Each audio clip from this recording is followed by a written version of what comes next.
অবশেষে ইবলিস সিদ্ধান্ত করলেন, না এভাবে হবে না, তাহলে কি করা যায়?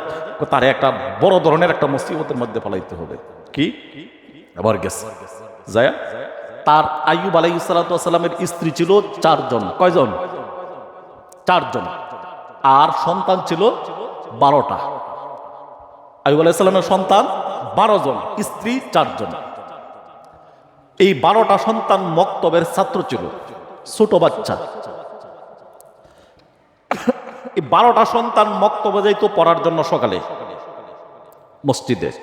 যাওয়ার পরে তখন সেই জায়গায় আইয়ুব আলাইহিস সালামের বাচ্চাগুলো প্রতিদিন যখন নিয়মিত যাইতো, একদিন এই বাচ্চাগুলো মসজিদের মক্তবের মধ্যে গেলেন। যাওয়ার পরে এদিক থেকে মিস্টার ইবলিস হুজুরকে, ওই যে মসজিদের ইমাম সাহেবকে কুমন্ত্রণা দিয়া মসজিদ থেকে বাহির করলেন। ইমাম সাহেব কোনো একটি জরুরতের জন্য, একটি কাজের জন্য বাহিরে গেলেন। এমত অবস্থায় ইবলিস যায় ওই মসজিদের এক সাইডের এক দেয়াল ধাক্কা দিয়া ভাঙ্গিয়া ফালাইয়া দিলেন আইয়ুব আলাইহিস সালামের সন্তানের উপরে।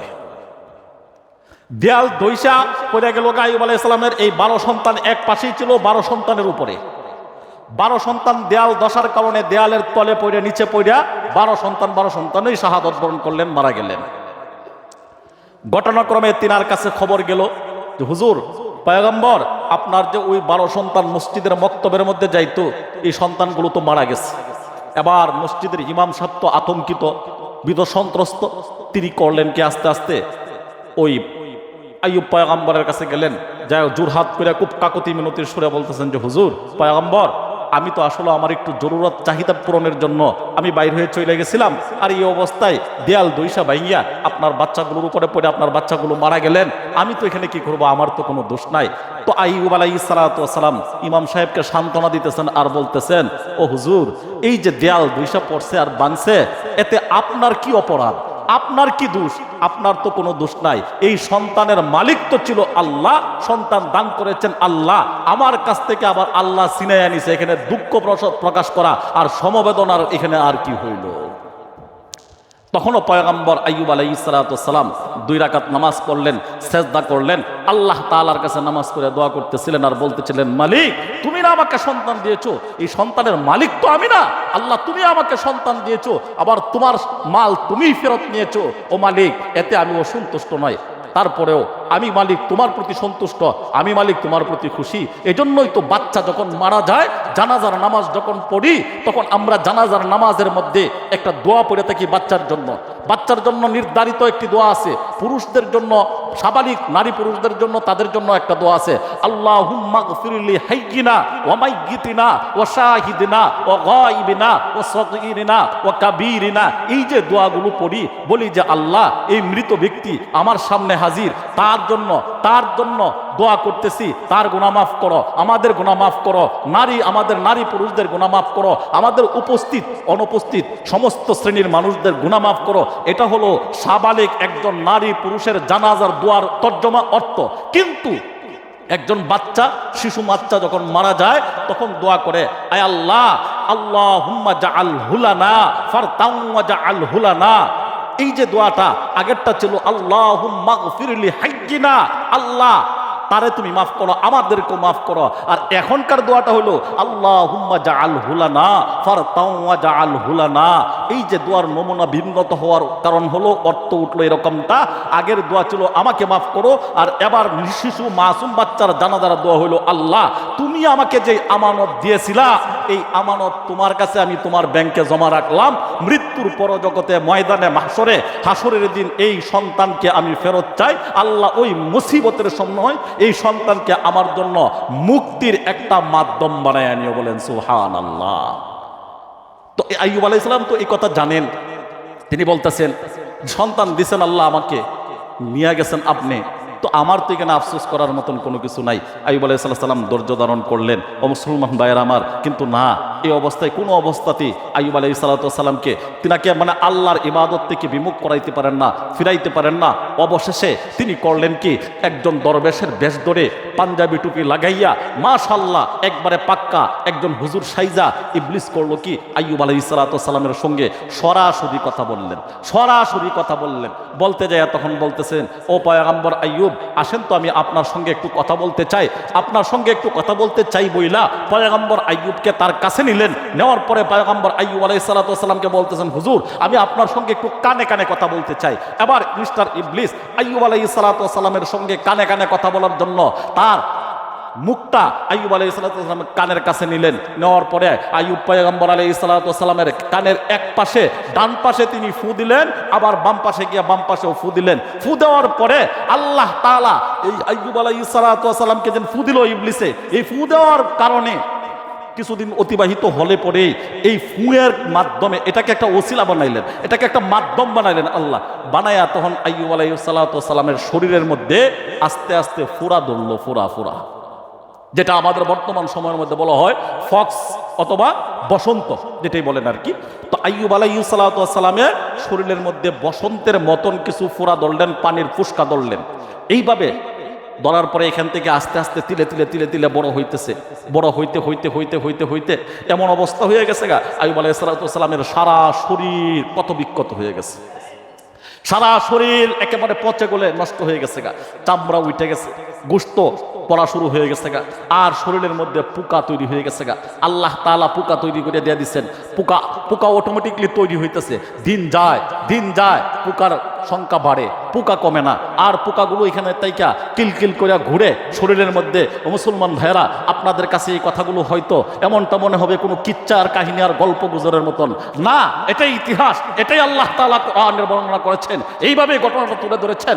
আল্লাহ তাআলা বলেন, আমার পয়গম্বর আইয়ুব আলাইহিস সালাতু ওয়াস সালামকে আমি আল্লাহ তাআলা ওই ইবলিসের সঙ্গে পাল্লা দিতে গিয়া, ইবলিসের দাঁত ভাঙা জবাব দিতে গিয়া আমি আল্লাহ আমার পয়গম্বর আইয়ুবের শরীরের মধ্যে আমি ওই পোকা ঢুকাই দিলাম। আর এই পোকাগুলো আইয়ুব আলাইহিস সালাতু ওয়াস সালামের শরীর থেকে আস্তে আস্তে গোশত তারা খাইতে শুরু করলো, রক্ত চুষতে শুরু করলো। নাই বলতে আইয়ুবের শরীরের মধ্যে কোনো রক্ত নাই, গোশত বলতে আইয়ুবের শরীরের মধ্যে তখনকার সময়ের মধ্যে আর কোনো গোশত ছিল না। এক এক করে সমস্ত শরীরের সমস্ত গোশতের টুকরাগুলোকে পোকা আহার করে নিয়ে নিল। মুসলমান, একদিন আর দুই দিন নয়, একদিন আর দুই দিন নয়, 1 বছর আর 2 বছর নয়, প্রায় দীর্ঘ 18 বছর যাবৎ পর্যন্ত এই পচা গলা অবস্থায় আল্লাহ তাআলা আইয়ুব আলাইহিস সালাতু ওয়াস সালামকে রেখেছিলেন। সুবহানাল্লাহ। কি মনে করছেন এটা সাধারণ কথা? 1-2 দিন নয়, আইয়ুব আলাইহিস সালাম কতদিন? প্রায় 18 বছর যাবৎ পর্যন্ত এইভাবে রাখলেন। রাখতে গিয়ে যখন শরীর পচন শুরু হয়ে গেছে গা, দুর্গন্ধ, মানুষের শরীর পচলে গন্ধ হয় না, প্রচুর পরিমাণে গন্ধ হয়। মানুষের একদম মরা মানুষ দেখেন যদি পান কোতান 2 দিন 4 দিন 5 দিন থাকেন এরকম এই পয়সা কইলা, তখন দেখবেন একটা দুর্গন্ধ, বিশ্রী দুর্গন্ধ, এটা সহ্য করার মতন না। আইয়ুব আলাইহিস সালাতু ওয়াস সালামের শরীর যখন পচন শুরু হইলো আর এখান থেকে গন্ধ শুরু হইলো, তো একে একে করতে করতে করতে করতে তিনার স্ত্রী যারা ছিল সবাই চলে গেল, একমাত্র হযরত রাহিমা তিনার স্ত্রী তিনি রইলেন, আর বাকি সব স্ত্রী চলে গেলেন। আর তিনার সাথে সঙ্গে যে দাসীবাদী ছিল, তিনার যে চাকর নকর ছিল, সবাই তো চলে গেল। এমন অবস্থায় হযরত আইয়ুব আলাইহিস সালাতু ওয়াস সালামের পাশ থেকে মানুষ ধীরে ধীরে ধীরে ধীরে ধীরে ধীরে ক্রমান্বয়ে সরতে শুরু হইলো। নাই, কেউ তো পাশে আর নাই, একমাত্র তিনার স্ত্রী আর তিনার 2জন বিশেষ খাদেম ছিলেন, তারা আইয়ুব আলাইহিস সালাতু ওয়াস সালামের খেদমতের জন্য। মুসলমান, এইভাবে যখন মানুষের কাছে গেল, এবার আইয়ুব আলাইহিস সালাতু ওয়াস সালামকে এই বাড়ি থেকে বাহির করে দেওয়ার জন্য, গ্রাম থেকে বাহির করে দেওয়ার জন্য এলাকার কিছু সংখ্যক মানুষ সবাই একত্রিত হইয়া আইয়ুব আলাইহিস সালাতু ওয়াস সালামের শরীরের দুর্গন্ধ তারা বরদাস্ত করতে পারে না, সহ্য করতে পারে না। এবার রাহিমাকে বলতেছিলেন, ও রাহিমা, তুমি তোমার স্বামী আইয়ুবকে নিয়ে আমাদের গ্রাম ছেড়ে অন্যত্রে চলে যাও, অন্য কোথাও চলে যাও। এই যে তোমার স্বামীর পচা শরীরের গন্ধ, এটা আমরা বরদাস্ত করতে পারতেছি না, সহ্য হচ্ছে না, তুমি এখান থেকে চলে যাও। তখন আইয়ুব আলাইহিস সালাতু ওয়াস সালামকে নিয়ে 2 চাকর, ওই 2 খাদেম এবং তিনার স্ত্রী রাহিমা রাদিয়াল্লাহু তাআলা আনহা, তারা 3 জনে আইয়ুব আলাইহিস সালাতু ওয়াস সালামকে নিয়ে অন্যত্রে কোনো একটি গ্রামের মধ্যে গেলেন। যাওয়ার পরে তখন 10 হয় কিনা খেয়াল রাখেন, আমার গড়ি নেই। তো আইয়ুব আলাইহিস সালাতু ওয়াস সালাম অন্য কোনো গ্রামের মধ্যে গেলেন, যাওয়ার পরে সেখানকার মানুষগুলো তিনাকে ফিরাইয়া দিলেন। না, এটা দুর্গন্ধ, বরদাস্ত করা যায় না, সহ্য করা যায় না, সেখান থেকে ফিরিয়ে দিলেন। এক এক করে যেই গ্রামে যায় সেই গ্রাম থেকে ফেরত দেওয়া হয়, যেখানে যায় সেখান থেকে নিরাশা করা হয়, কোনো আশ্রয় প্রদান করা হয় না, আশ্রয় দেওয়া হয় না। আবার হতাশা হয়ে গেলেন। হঠাৎ করে এই অবস্থায় দুর্গন্ধ, মানুষ যেখানে যায় সেখানেই খুব আফসোস করে, সেখানে আইয়ুব আলাইহিস সালাতু ওয়াস সালামকে নিয়ে তিরস্কার করে।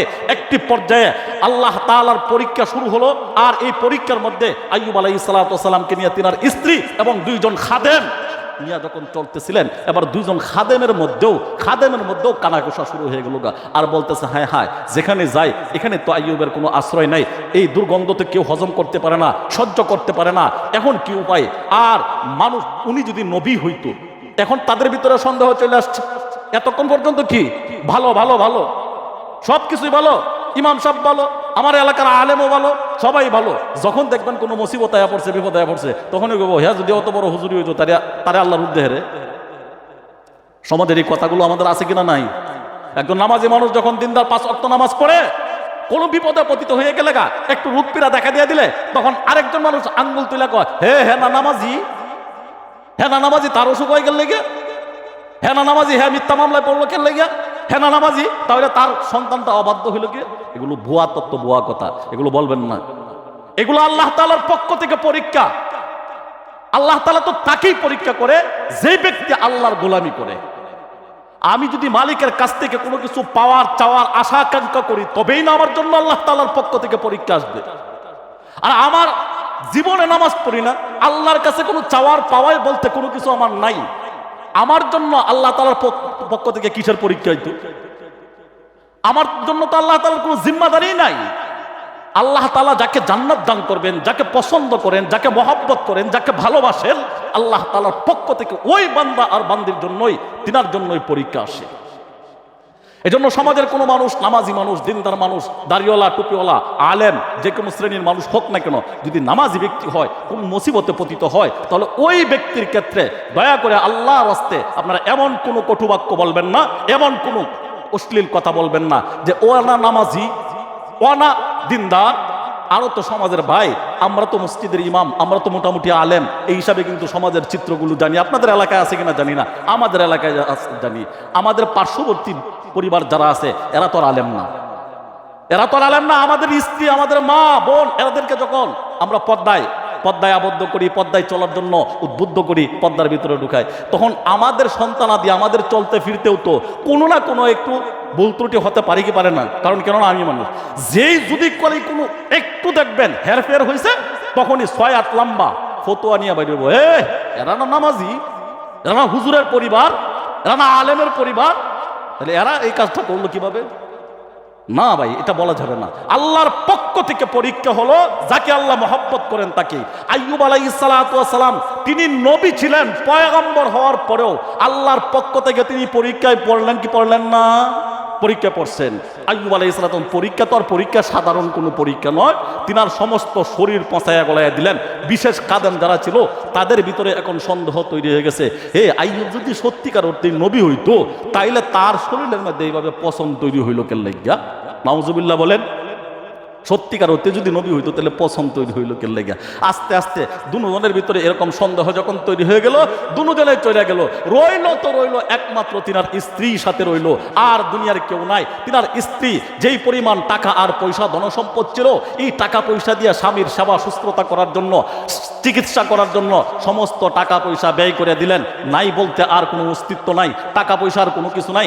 এমন একটি পর্যায়ে গেল, স্বামী স্ত্রী দুইজনে যে বাক্কায়া জিন্দেগি পরিচালনা করবে, এই সুযোগটাও পর্যন্ত ছিল না। আল্লাহ তাআলার পরীক্ষা মধ্যে তারা উত্তীর্ণ হওয়ার জন্য তাও কিন্তু ব্যর্থ হয় নাই। এই পরীক্ষায় তারা পিছপা হয় নাই, অধৈর্য হয় নাই। একটা বার এই কথাটা বলেন নাই, আল্লাহ কি এমন পরীক্ষার মধ্যে পাল্লা, কি এমন বিপদের মধ্যে পাল্লা, একটা বারো মনোপূর্ণ হয় নাই। একবার তো আইয়ুব আলাইহিস সালাতু ওয়াস সালামের শরীর থেকে এই পোকা করলো কি, চলে যাইতেছে। পোকা আসছে, আইসা তো এ করতেছে, এই মুখের দিকে যাইতেছে, সারা শরীর তো শেষ খাইয়া ফেলাইছে। এবার পোকাটা করছে কি, আস্তে আস্তে উপরের দিকে যাইতেছে।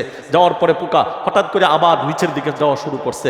আইয়ুব আলাইহিস সালাতু ওয়াস সালাম তিনি করলেন কি, হাত দিয়া আস্তে করে হাত দিয়ে আয়না, তখন ওই জিহ্বার দিকে নিয়া বলতেছে, এই তোরে না আল্লাহ তাআলার হুকুম হয়েছে খাওয়ার জন্য, তো যাস কিল লেগা আয় খায়া যা। আল্লাহ তাআলার হুকুম পালন কর।